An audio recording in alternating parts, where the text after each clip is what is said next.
My mother-in-law tried to ruin my life with false claims, staged a divorce behind my back, tried to use a college fund as leverage, and brought us to court, not knowing her own daughter was about to betray her. Our family was the white picket fence, American wet dream, barbecues on Sundays, homemade lemonade stands, matching family outfits, everything. My wife only had 2 boyfriends before me, and she was my first time for everything. The only caveat was my mother-in-law, because I was from Turkey, and my wife was a full American. My mother-in-law was nasty to me, calling me names like camel jockey or kebab boy. Her witch-like laughter filled the air every time she said those words, as she'd giggle with her friends like it was the funniest thing in the world. And while my wife did initially try to stop her, after a while I told her to give up, because it only made things worse. Plus, I was dating Amy, not her family, so it should have been fine, right? It was this exact thinking that led me and Amy to the bright idea of inviting her family to our Sunday barbecue. It seemed harmless at first. After all, our son Mikey needed to know Amy's side a little more. Things went smoothly at first. Her dad hugged me. Her brother gave us a housewarming gift. But then came her mother. Don't worry, I brought plain hot dogs in case the food's too exotic. Her tone was so sharp, it could have cut a brick in half. But I ignored it and plastered on my well-practiced Hollywood smile. Thank you, before giving her a big hug. I could feel her tense up, and it took everything in me not to laugh right into her ear. Everything started going okay after that. Everyone was laughing. Our plates glistened in the sun like the shell of a tortoise on a beautiful beach. Our bellies were full. But halfway through the barbecue, I noticed my mother-in-law disappeared with Amy for almost an hour. I figured she was just giving one of her "you need to divorce him" speeches, so I ignored it. By the time the barbecue was over, Mikey had received so much attention, he was practically drooling with exhaustion. I knew the barbecue was a success. I still didn't expect a thank you from my mother-in-law, or anything good for that matter. However, on the way out, she exceeded my expectations. It's not too late to start over, her tone half sarcastic with a hint of truth. I remember breathing a deep sigh of relief, thankful this nightmare was finally over. But then later on, as we were tidying up, I asked my wife what that was about. "Oh, you know, the usual." I laughed because I knew that was translation for the usual BS. But instead of laughing with me, she stopped what she was doing, went completely still, and just glared. For the first time ever, I saw contempt in my wife's eyes. She looked like an angry principal giving her student a suspension. An awful gut feeling washed over me. But I reminded myself that my wife was probably super tired, and this is how it's manifesting. But the next day rolled around. My wife was completely ignoring me, giving the silent treatment and acting colder than an iceberg towards me. But even that wasn't the worst part. We were watching TV in the evening, and there was a terrorist attack report. My wife turned to me and said, "You'd know all about that, wouldn't you?" Before cackling like she had just said the funniest thing in the world. Up until that point, she was the only lover in my life who hadn't weaponized my foreignness, and that was a huge part of why I felt so safe in the relationship. So when she said that, my heart shattered into a million pieces. I went into the bathroom and teared up, as though I didn't want to admit it. Her words cut me deep, like a sharp knife through butter. I knew her mother had something to do with this, but when I brought this up, she shrugged and said, "I guess my humor's just developing quickly." I took a deep breath. She had never acted this way. I felt more disgusted than hurt. I ended up not seeing her much that week. Not on purpose, just because she had suddenly gotten busy with work. I spent a lot of time with Mikey that week, and then one day, as I was picking him up from school, he asked if we could get Wingstop on the way home. I told him no. I had made him food at home, and it was in the fridge. He looked at me like I had just told him the most hurtful thing, before suddenly blurting out, "Mom says we'll be happier when you're not here anymore." My heart dropped. I went silent, my voice tight in my throat, trying to stop myself from crying. My mind raced at a million miles per hour. With Amy's recent behavior, things started to click. When we got back, Amy wasn't home from work yet, so I did some digging. As I climbed up the attic ladder, a cloud of dust hit my nostrils, and I coughed, a glimpse of the mountain of pain to come. As I climbed in, I noticed a box I'd never seen before. The first few documents were about some boring tax stuff, but what I saw underneath was so shocking, my eyes nearly popped out of my head. Dozens and dozens of screenshotted texts, transcribed voice memos, photos of us together, all taken grossly out of context, to make me look like some evil supervillain. And at the bottom, I saw they were all signed by my mother-in-law as a witness. For example, there was a screenshot of a text I'd sent when Amy was out with friends. "Don't forget who you belong to." It was an inside joke from a movie we both loved, but the note beside it read, "Exhibits controlling behavior, doesn't allow me freedom." A photo of me looking angry, I was actually yelling at the TV during a football game, had "frequently displays rage, I fear for my safety," written on the back. Every single document was signed at the bottom, witnessed by Catherine Williams, Amy's mother. As I dug deeper, I found a draft divorce filing. The allegations were horrifying. Emotional abuse, controlling behavior, even claims that I'd threatened Amy. According to these papers, I was a ticking time bomb of rage who isolated Amy from her family and friends. It was all lies, horrible, calculated lies designed to destroy me. And at the very bottom of the box, I found the most disturbing thing of all, a handwritten plan detailing how Amy would take Mikey, empty our joint accounts, and leave me with nothing, not even visitation rights with my son. I sat there in the dusty attic, holding these papers, feeling like my entire world had just collapsed. The wife I loved, the mother of my child, had been systematically building a case against me. And for what? So she could take everything and leave me with nothing? I heard the garage door open downstairs. Amy was home. I quickly put everything back exactly as I'd found it and climbed down the ladder, my mind racing. What was I going to do now? I quietly closed the attic hatch just as Amy walked through the door. My hands were shaking so bad I almost lost my grip on the ladder. I'd gone from confused husband to feeling like a man on death row in the span of 30 minutes. "Hey," Amy said without looking at me, dropping her keys on the counter like she always did. Except nothing felt normal anymore. Not her voice, not the way she moved, nothing. I tried to act casual. "Hey, how was work?" My voice sounded weird even to me, like I was reading from a script. "Fine." She brushed past me, and I caught that strange perfume again. She went straight to Mikey, kneeling down to give him a big hug. "Hey buddy, I missed you." Watching them, my stomach twisted into knots. Was she planning to take him away from me? According to those papers, that was exactly what she intended to do. I needed to think. I needed a plan. I mumbled something about checking the mail and stepped outside just to breathe. The evening air felt cool against my face, which was probably burning red from stress and anger. Our neighbor Linda waved from across the street while walking her dog. I waved back mechanically, wondering if our whole life was about to become neighborhood gossip. That night, I could barely sleep. Amy stayed as far away from me in bed as possible without actually falling off. I stared at the ceiling for hours, my mind racing. What had her mother said to turn Amy against me so completely? What was I going to do? The next morning, I called in sick to work. I couldn't focus anyway. As soon as Amy left with Mikey for school drop-off, I went back to the attic. I took pictures of everything with my phone, making sure to document all the lies and manipulations. If this was heading where I thought it was, I'd need evidence. I spent the rest of the day in a daze, researching divorce attorneys on my laptop. I found one with good reviews named Thomas Rodriguez, who specialized in father's rights. I made an appointment for the next day during my lunch break. When Amy came home that evening, she seemed surprised to see me there. "I thought you were working late today," she said, sounding almost annoyed. I hadn't told her any such thing. "No, why would you think that?" She shrugged. Must have gotten confused. More lies. She'd probably planned to do something while I was supposedly gone. I watched her closely that night, noticing how she kept checking her phone and typing with her back turned to me. The next day, I met with Thomas. His office was small but professional, with diplomas covering one wall and family photos on his desk. I showed him the pictures I'd taken of Amy's documents and explained everything that had happened. Thomas listened carefully, taking notes and occasionally asking questions. When I finished, he leaned back in his chair. "This is quite a situation, Karam. Based on what you've shown me, your wife and mother-in-law are building a case for a divorce where you'd lose custody and most assets." He adjusted his glasses. "The good news is, you found this before they served you papers. We have time to prepare." "What should I do?" I asked, feeling completely lost. "First, don't confront your wife. Act normal. Second, secure your finances. Open a separate account at a different bank and move half your savings there. It's still marital property, but this protects you from being left with nothing. Third, document everything. Record conversations if your state allows it. Keep a journal of all interactions." I left his office with a plan and feeling slightly less terrified. On my way back to work, I stopped at a new bank and opened an account, transferring half our savings as Thomas suggested. I felt guilty doing it, but then remembered the detailed plan to clean me out completely. This wasn't dishonesty. This was self-preservation. That weekend was torture. Amy suggested we take Mikey to the park as a family, which felt like the most twisted thing ever considering what I now knew. Still, I played along, pushing Mikey on the swings while Amy took photos on her phone. Was she documenting our last days as a family, or gathering more material to use against me? I couldn't tell anymore. While Mikey played in the sandbox, Amy's phone rang. She walked away to answer it, but I could see her face light up in a way it hadn't for me in weeks. When she came back, I casually asked who called. "Just Mom checking in," she said, but her eyes didn't meet mine. That night, after Mikey went to bed, I started keeping the journal Thomas suggested. I wrote down everything that had happened since the barbecue, trying to be as detailed as possible. It felt weird documenting the collapse of my marriage, but I needed to protect myself, and, more importantly, my relationship with my son. Monday morning, I called Amy's dad. We'd always gotten along well enough, and I needed to know if he was in on this whole scheme. I asked if he could meet me for lunch, just the two of us. He sounded surprised, but agreed. We met at this small diner near his office. Robert looked older than I remembered, the lines around his eyes deeper. We ordered sandwiches, making small talk until they arrived. Finally, I took a deep breath and dove in. "Robert, I need to ask you something important. Has Amy talked to you about having problems in our marriage?" He put down his sandwich, looking genuinely confused. "No, not at all. Is everything okay between you two?" I studied his face. Either he was a great actor, or he truly had no idea what was happening. I decided to take a chance. I found some documents in our attic, plans for a divorce where Amy takes everything, including Mikey, all based on lies about me being abusive. And your wife has signed as a witness to all of it. Robert's face went pale. "What? That's insane. Kathy didn't mention anything like this to me." I showed him some of the photos on my phone. As he swiped through them, his expression changed from disbelief to something like anger. This is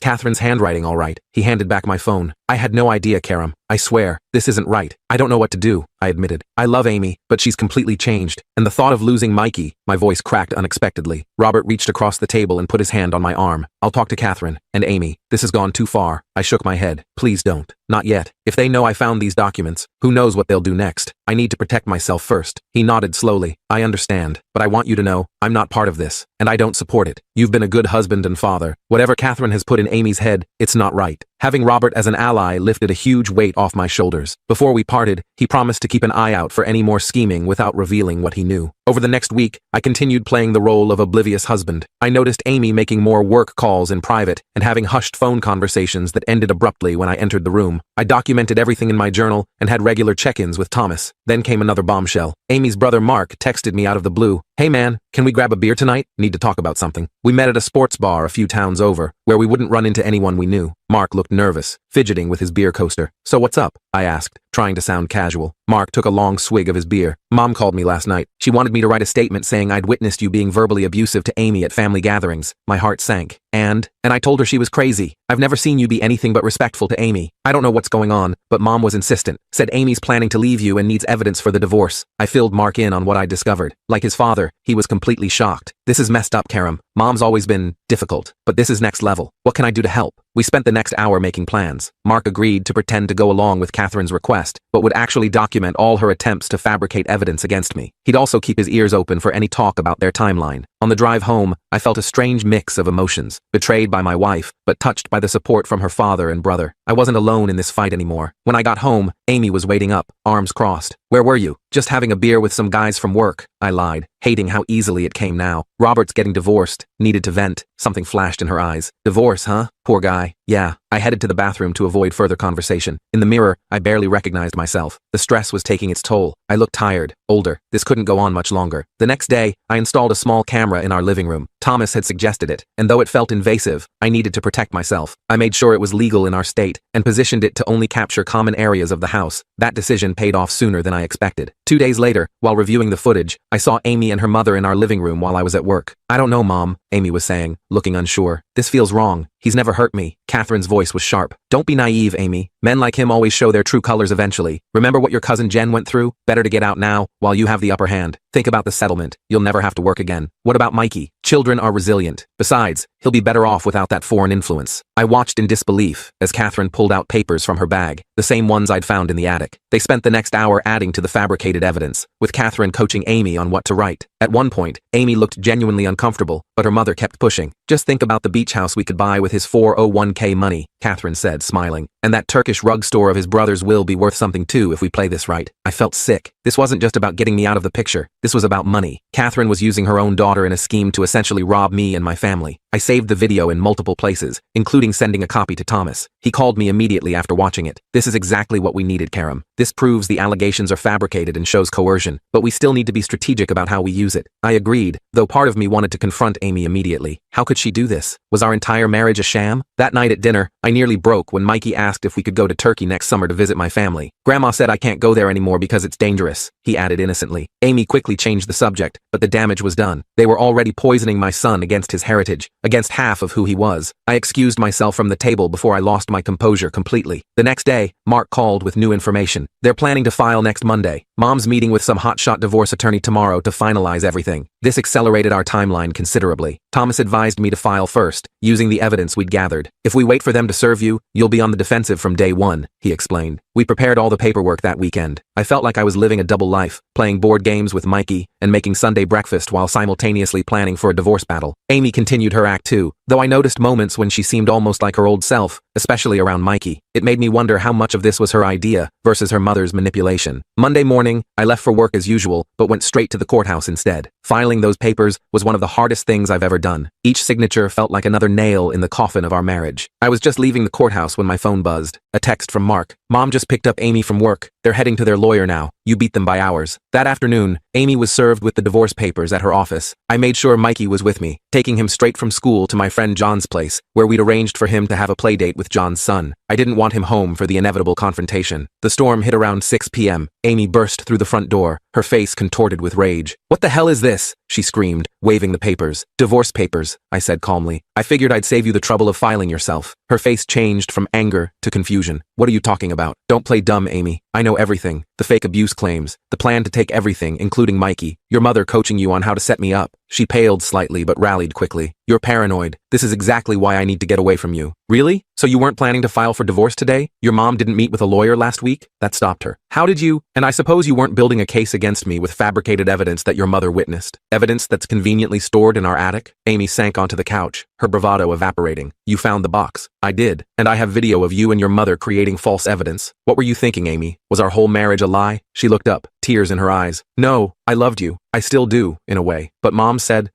what? That I'd eventually become abusive because I'm Turkish? That you could take me for everything I have? That my family business was worth targeting?" The anger I'd been suppressing for weeks finally broke through. Amy's tears flowed freely now. "She kept saying you were going to hurt me eventually. That men like you always do." She had all these statistics about domestic violence in Middle Eastern cultures, and then she started talking about how much money I could get. "And you believed her? After 6 years together?" I couldn't keep the hurt from my voice. She shook her head. "Not at first, but she was so persistent. Every day, more articles, more horror stories. She even had this friend whose daughter married someone from Iran, and he supposedly became this monster after they had kids. So because some random person's daughter had a bad marriage, ours was doomed? That's racist, Amy. Plain and simple." She flinched at the word. I know it is. I started to realize that a few days ago, but by then things had gone so far. Mom had already paid the lawyer. I sat across from her, maintaining distance. "Where's Mikey?" "With John. I didn't want him here for this." Amy nodded, looking relieved. Then her phone rang. Catherine calling. Amy stared at it for a moment before declining the call. "What happens now?" she asked quietly. "That depends. The papers I filed request joint custody and a fair division of assets. No false abuse claims. No attempt to destroy each other. But I can't just pretend this didn't happen, Amy. You betrayed me in the worst possible way." Her phone kept buzzing with texts from Catherine. Amy finally turned it off completely. "I don't know if I want a divorce," she whispered. "These past few weeks I've felt like I'm losing my mind. Mom was always there, pushing and pushing. But when I'm alone, I miss you. The real you, not the monster she painted. I wasn't expecting that. Part of me wanted to comfort her, but the trust was broken. I don't know if our marriage can recover from this," I admitted. "But I do know that your mother can never have this kind of influence in our lives again." Amy looked up sharply. "You want me to cut off my mother? I want you to recognize how toxic she is. She nearly destroyed our family for money and her own prejudice." We talked for hours that night. Painful, honest conversation about how we'd gotten here. Amy admitted she'd been feeling distant from her identity, living in our neighborhood, surrounded by my large extended family. Catherine had exploited that vulnerability. "But that doesn't excuse what I did," Amy said finally. "I should have talked to you instead of plotting behind your back." By the time I picked up Mikey from John's, it was nearly midnight. Amy and I had reached a tentative truce. We'd go to counseling, both marriage counseling and individual therapy for Amy, to work through her relationship with her mother. In the meantime, Catherine would not be welcome in our home. The next few days were awkward, but oddly hopeful. Amy moved into the guest room, giving us space while we figured things out. She called in sick to work, and spent a day removing all the evidence from the attic, breaking down in tears several times as she realized the magnitude of what she'd almost done. Catherine, meanwhile, was on the warpath. She called constantly, showed up at our door, we didn't answer, and even tried to contact Mikey's school. I documented everything, just in case. Then came the confrontation we couldn't avoid. Robert and Mark arranged a family meeting at their house, excluding Catherine. When we arrived, I was surprised to see Amy's sister Quinn there too, having flown in from Seattle. We sat around Robert's dining table, the tension thick enough to cut. I explained everything, showing them the video evidence. Quinn looked horrified. "Mom tried to get me involved too," she admitted. "Called last month asking if I'd ever seen Karam lose his temper. I told her she was being ridiculous." Robert cleared his throat. "I've spoken with Catherine. She admits to encouraging the divorce but claims she was just protecting Amy. I don't believe her." He looked at me directly. "I'm sorry, Karam. This should never have happened." Amy was quietly crying beside me. Not the manipulative tears I'd seen recently, but genuine remorse. When she spoke, her voice was steady despite the tears. "I made a terrible mistake. I let Mom's prejudice and greed cloud my judgment, and I nearly destroyed my family." She turned to me. "I don't expect forgiveness, but I am truly sorry." Mark leaned forward. "The question is, what now? Mom's not going to just back off." "She has to," Robert said firmly. "I've made that clear to her. This ends now, or there will be consequences." Quinn nodded. "We're with you, Karam. Whatever you decide about your marriage, you'll always be Mikey's father, and part of this family." The support from Amy's family was overwhelming. After years of feeling like an outsider, I was finally being accepted. Ironically, just as my marriage was on the rocks. We left with a lot to think about. On the drive home, Amy asked, "Do you think we can ever get past this?" I gripped the steering wheel tightly. "I honestly don't know. But for Mikey's sake, I'm willing to try." The road to rebuilding trust would be long. There were moments in the following weeks when I'd catch Amy looking at her phone and wonder if she was talking to Catherine. There were nights I'd wake up in a cold sweat, wondering if this was all an elaborate act. But there were good moments too. Amy found a therapist who specialized in toxic family relationships. She started reconnecting with my family, making an effort to learn Turkish cooking from my mother. Most importantly, she stood firm against Catherine's continued attempts to interfere. The turning point came a month after the confrontation. Catherine showed up at our house unannounced, pushing her way in when Amy answered the door. "This has gone on long enough," she announced. "I've spoken with another attorney. We can still file with the evidence we gathered." I was upstairs but heard every word through the camera I'd installed in the living room. I waited, heart pounding, to hear Amy's response. "There is no we, Mom," Amy said clearly. "What we did was wrong. Karem is a good man and a wonderful father. Your prejudice nearly cost me my family." "Don't be dramatic," Catherine scoffed. "Men like him always—" "Stop!" Amy's voice was stronger than I'd heard in months. "If you can't respect my husband and the father of my child, then you need to leave. And don't come back until you can treat him with dignity." From my hiding spot at the top of the stairs, I heard the front door open. "This isn't over," Catherine hissed. "Yes, it is," Amy replied, closing the door firmly. I waited a few minutes before coming downstairs. Amy was sitting on the couch, looking drained but somehow lighter. "You heard?" she asked. I nodded, sitting beside her. "Thank you." She took my hand cautiously. "I meant every word. I've been so blind, Karam. I can't believe I almost threw away everything that matters for what? Money? My mother's approval?" That night we talked about possibly dismissing the divorce filing. It wouldn't be easy, and we had a lot of work to do, but for the first time since finding those documents in the attic, I felt like maybe, just maybe, our family could heal. That night was the first time in weeks that I genuinely started to believe we might get through this. I didn't know if our marriage would ever be the same, but seeing Amy stand up to her mom like that was huge. Maybe there was still something worth saving here. The next morning, Amy suggested we take Mikey to the park together. It felt awkward at first, like we were playing pretend family for our son's benefit. But watching Mikey run around the playground, laughing and carefree, I remembered why we were trying so hard to fix things. "He looks happy," Amy said, sitting beside me on the bench. "Yeah," I agreed. "Kids are pretty resilient. Do you think he knows something's wrong between us?" I shrugged. "Kids pick up on more than we think, but I'm trying my best to keep things normal for him." Amy nodded, watching Mikey climb the monkey bars. "Me too. That's why I need to tell you something." My stomach instantly knotted. Here we go again. "What is it?" "Mom's planning something. Mark called me last night after you went to bed. She's been meeting with another lawyer, someone really aggressive who specializes in high-conflict divorces." I sighed heavily. Of course Catherine wouldn't give up that easily. "What does that mean for us?" "I don't know exactly, but Mark thinks she's going to try to force my hand somehow. Maybe threaten to cut me off financially or something." Amy hesitated. "I know that shouldn't matter, but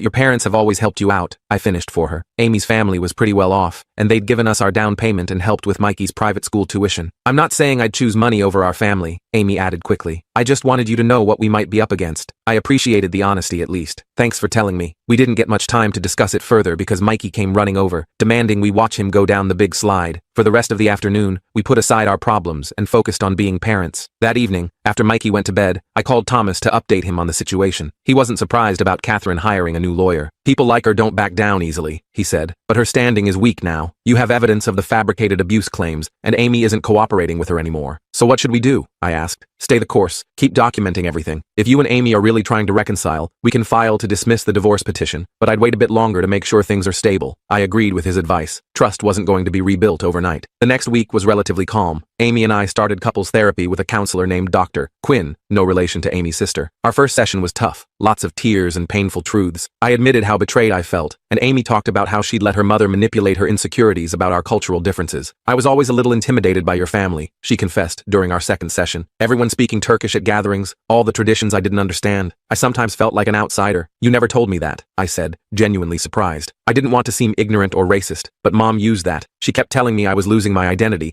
that Mikey was becoming more Turkish than American. Dr. Quinn helped us see how we'd both contributed to the problem. Me by not noticing Amy's discomfort, and Amy by not communicating her feelings. It wasn't an excuse for what she'd done, but it helped me understand how Catherine had found a crack to exploit. Things at home slowly improved. Amy moved back into our bedroom, though we weren't intimate yet. We were careful with each other, like handling something fragile that might break if we moved too quickly. Then Catherine made her move. I came home from work on Thursday to find Amy sitting at the kitchen table, looking pale. Her hands were shaking slightly as she held a thick envelope. "What's wrong?" I asked, setting down my laptop bag. "Mom sent this." She pushed the envelope toward me. "It's a trust fund document. Apparently they set up a college fund for Mikey when he was born. Almost $200,000 now." I skimmed through the paperwork. "Okay, and there's a condition. The money can only be accessed if Mikey is living primarily with me or my parents. If we stay married, or if we share custody, the money goes to charity instead." I felt that familiar anger bubbling up. "She's using Mikey's education as leverage?" Amy nodded miserably. "There's a letter too." She handed me a cream-colored stationery note in Catherine's elegant handwriting. The letter was everything you'd expect from Catherine. Fake concern about Amy's well-being, thinly veiled racist comments about my family's influence, and a clear ultimatum: leave me and get the money, or stay, and Mikey would suffer. What do you want to do? I asked carefully. Amy looked up, her eyes red, but determined. I already called Dad. He had no idea about these conditions on the trust. He's furious with Mom. That doesn't answer my question, I pressed. I'm not choosing money over our family, Karam. Not again. I made that mistake once, and I'm still trying to fix it. She took a deep breath. But I wanted to be honest with you about everything. No more secrets. I believed her. For the first time in weeks, I really believed her. The next day, Robert called me directly. I'm sorting out this trust fund nonsense, he said, sounding more angry than I'd ever heard him. Catherine had no right to add those conditions without consulting me. I appreciate that, I said. But honestly, it's not about the money. I know that, he replied. But it's the principle. She's trying to buy our grandson's future. I won't stand for it. Robert asked to come over that weekend to talk with both of us. When he arrived on Saturday, he brought a file of his own. I've spoken with our family attorney, he explained as we sat in the living room. The trust as Catherine presented it isn't legally binding. I never signed off on those conditions. Amy looked relieved. So the money is still there for Mikey's education? Yes, regardless of your marital status or custody arrangement. Robert hesitated. But there's something else you should know. I've been doing some digging into our finances after all this came to light. He opened the file and showed us bank statements and transfer records. Catherine has been moving money around for months. Small amounts at first, then larger sums. Where was it going? I asked, though I had a sinking feeling I already knew. To a separate account in her name only. Almost $100,000 so far. He looked at Amy. I think she was planning to fund your divorce and new life without telling me. Amy covered her face with her hands. Oh my God. I've frozen the accounts for now, Robert continued. But I wanted you both to know what's been happening. After Robert left, Amy was quiet for a long time. Finally, she looked at me with tears in her eyes. I'm so ashamed. My own mother was stealing from my father to fund this insane plan. I sat beside her on the couch. It's not your fault. Part of it is. I let her convince me you were the villain when she was the one manipulating everyone. She wiped her eyes. I need to tell you something else. Something I haven't admitted yet. My heart raced. What is it? When Mom first started talking about divorce, I didn't take it seriously. But then she introduced me to this friend of hers, Linda. Linda told me this horrible story about her daughter who married a man from Jordan, how he seemed perfect at first, but became controlling and eventually violent. And you thought that would happen with me, I said, trying to keep the hurt from my voice. No, that's just it. I didn't believe it would happen with you. But Mom kept pushing, and then she trailed off. Then what? Then I found out Linda doesn't even have a daughter. Mark discovered it by accident when he was looking into Mom's friends. Linda was an actress Mom hired to tell this story. Amy's voice broke. My own mother paid someone to lie to me about an abusive foreign husband to convince me to leave you. I was speechless. The lengths Catherine had gone to were staggering. I wanted you to know everything, Amy said quietly, even the parts that make me look gullible and stupid. I took her hand. It wasn't forgiveness exactly, but it was something. Thank you for telling me. The next few days were a strange mix of progress and tension. Amy and I were communicating better than we had in months, but the stress of Catherine's ongoing schemes was taking a toll. We agreed to go ahead with dismissing the divorce petition, which felt like a huge step forward. Then, without warning, Catherine showed up at Mikey's school. I got the call from the principal while I was at work. Mr. Demir, we had an incident today. Your mother-in-law attempted to pick up Mikey without authorization. My blood ran cold. Is Mikey okay? He's fine. Our staff followed protocol and refused to release him, but Mrs. Williams became quite agitated. We had to ask her to leave the premises. I called Amy immediately, and we both left work to go to the school. Mikey was in the principal's office, looking confused but otherwise okay. Grandma came to school, he told us. She said we were going on a special trip, but Mrs. Davis wouldn't let me go. Amy knelt down to his level. Grandma didn't tell us about any trip, buddy. You did the right thing by staying with your teacher. On the way home, Amy was shaking with anger. She tried to take our son, without permission. I know, I said, gripping the steering wheel tightly. This has gone too far, Karam. We need to do something. I agreed. That night, after Mikey was asleep, we called Robert and Mark to fill them in. Robert was devastated. I don't recognize who Catherine has become, he said. First the money, now this. Mark was more practical. You need a restraining order. That feels extreme, Amy said, though I could tell she was considering it. She tried to take Mikey from school without permission, Mark reminded her. What if she succeeds next time? The next morning, we met with Thomas again. He agreed a restraining order was appropriate given Catherine's escalating behavior. We filed the paperwork that day, requesting she stay away from our home, Mikey's school, and our workplaces. The temporary order was granted quickly, but Catherine would have a chance to contest it at a hearing in 2 weeks. Thomas warned us it would be rough. She'll likely bring up the abuse allegations again, he cautioned. Even though we have evidence they were fabricated, be prepared for some ugly accusations. Those 2 weeks were tense. We updated Mikey's school with the restraining order details and added extra security measures at home. Amy was a nervous wreck, torn between protecting our family and facing the reality of taking legal action against her own mother. Catherine, meanwhile, went on the offensive. She called every family member, telling them I was manipulating Amy and turning her against her own mother. Most saw through it, especially after Mark shared what we knew, but a few distant relatives took Catherine's side. The day of the hearing arrived. Amy and I dropped Mikey off with my brother Amit, who promised to keep him distracted with a trip to the aquarium. As we walked into the courthouse, Amy squeezed my hand. "Whatever happens in there, we're in this together," she said. Catherine was already inside with her attorney, a sharp-looking woman in an expensive suit. She didn't acknowledge us, but I could feel her glaring from across the room. The hearing was everything Thomas had warned us about. Catherine's lawyer painted me as a controlling, potentially violent husband who had somehow brainwashed Amy into recanting her abuse claims. They brought up every stereotype about Middle Eastern men they could think of, barely disguising their racism as concern. When it was our turn,